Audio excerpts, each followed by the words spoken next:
Hey guys, Mike here, MF Custom Garage. I'm just going to do a quick video on my Fitech unit and a follow up to my update and stuff and what I decided we're going to do. So we'll go take a quick look at it. We'll do some talking about it, and then I'll show you what ultimately the plan is. So here we go. Okay guys, so we're sitting here looking at the Fitech unit, which I did a review on. You can go to my channel and take a look at that. And ultimately, it's been on here for 5 years, I think, somewhere in there. And it's been good, but I reached out to Fitech and I talked to them about making some changes, possibly doing some upgrades. And basically what I got from them was, in my mind, not what I was looking for, considering that I've sold and installed a few Fitech units.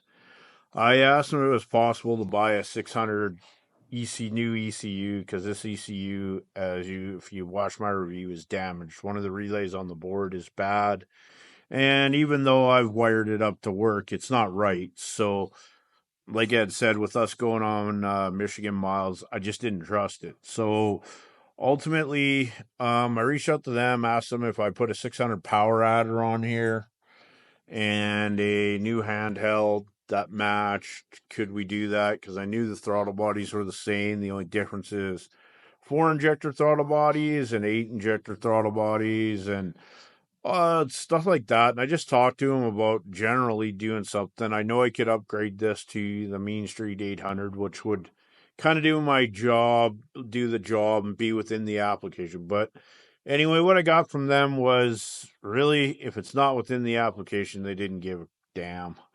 And that kind of, like I said, pissed me off a little bit, because if I was doing an LS swap like I have with MICROQUIRT, Holly, all of that, if I want to tailor it to my application or whatever, Holly supports that.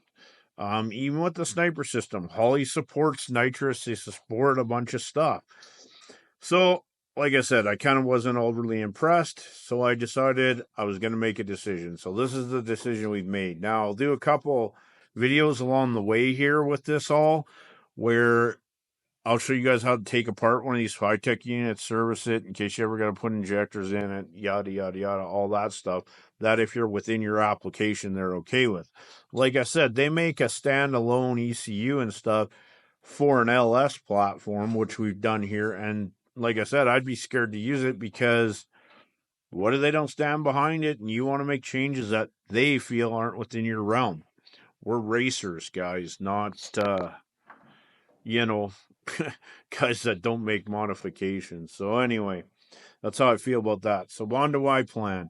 So we'll do, like I said, a series of videos. We'll pull this thing apart, show you guys how they all work, how they come apart, and everything else. Then we're going to build a standalone wiring harness, and I am going to use a MICROQUIRT. I reached out to Mike at EFI Source, who I dealt with on a number of occasions. He right away said, okay, yeah, no problem, Mike. I'll get you source code, like firmware written for MICROQUIRT, everything, because he had already kind of done one of these conversions once already. And he sent all that here. So we'll just take a quick look at what's entailed with that.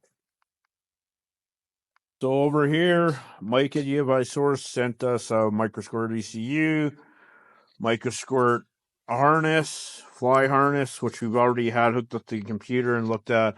I then went and got a GM 1-bar map sensor off some crappy old Chevy actually outside, and a plug. And we're essentially going to start making this change. So that's my plan, guys, and that's a quick update video on this. And as I go along, like I said, I'll show you guys how to take the throttle body apart, all the stuff with that, and hopefully this all works out.